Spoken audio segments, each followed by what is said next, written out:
hotel বৃষ্টিকে দেখাইলা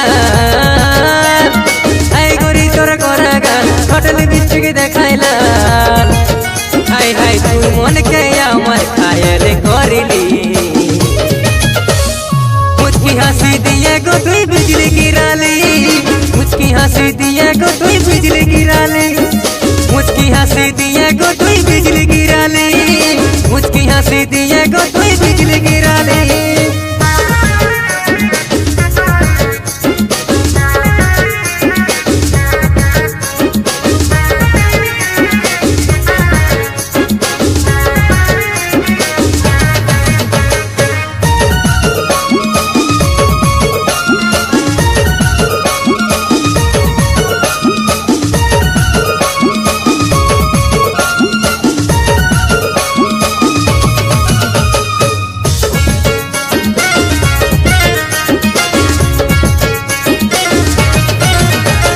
কোথা থেকে আলি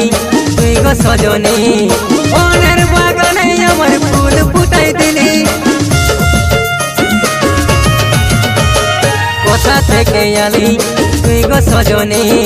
বনের বাগানে আমার ফুল ফুটাই দিলি তোর শ্যাম্পু করা চুলে তিতলি হাওয়ায় উড়ে তোর কাজল রাঙা চোখে কি মিষ্টি কথা বলে হাই হাই আমাকে রে তুই বানা বানালি मुचकी हंसी दिए गो तुई बिजली गिराली मुचकी हंसी दिए गो तुई बिजली गिराली मुचकी हंसी दिए गो तुई बिजली गिराली मुचकी हंसी दिए गो तुई बिजली गिराली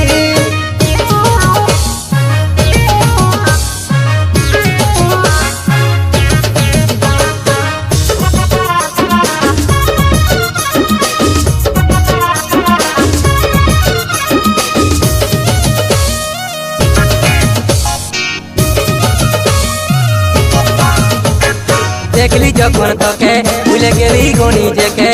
মনে হচ্ছে ভালোবাসা হইল গে তোর সাথে দেখলি যখন তোকে ভুলে গেলি গো নিজেকে মনে হচ্ছে ভালোবাসা হইল গে তোর সাথে আইনো টুকু কাছে প্রশ্ন আমার পাশে বুকে জড়াইলে নগরা কৃষ্ণয়ার সাথে হাই হাই প্রদীপের মনে জাদু করিলি मुचकी हंसी दिए गो तुई बिजली गिराली मुचकी हंसी दिए गो तुई बिजली गिराली मुचकी हंसी दिए गो तुई बिजली गिराली मुचकी हंसी दिए गो तुई बिजली गिराली आई गोरी तोर कोरागा होटल बिस्ट्री देखाइला आई गोरी तोर कोरागा होटल बिस्ट्री देखाइला हाय हाय तुई मन के আমার খায়রে করিলি मुचकी हंसी दिए गो तुई बिजली गिराली मुचकी हंसी दिए गो तुई बिजली गिराली मुचकी हंसी दिए गो तुई बिजली गिराली मुचकी हंसी दिए गो तुई बिजली गिराली